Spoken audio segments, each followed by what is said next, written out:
So it's probably hard to tell from there, but I've got 4 seeds, right? And when you plant the seeds, what you want to do, right now I have them on the surface.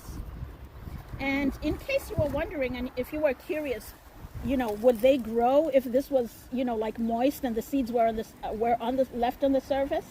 And they would grow, right? That's how people do their microgreens.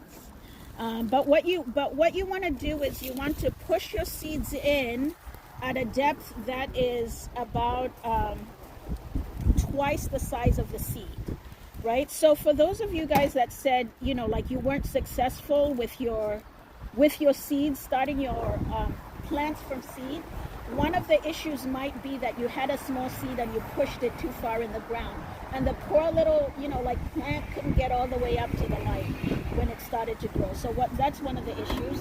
And then if your soil is too, too wet as well, the seed will sprout. But again, your roots, like I was saying, the roots need air.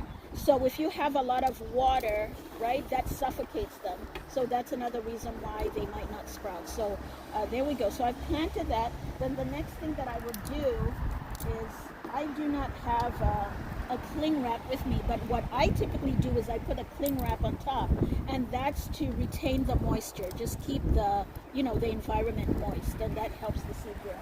So and then you remove it when you see the sprout. I remove it when I see them sprout. Yes, that way to prevent mold.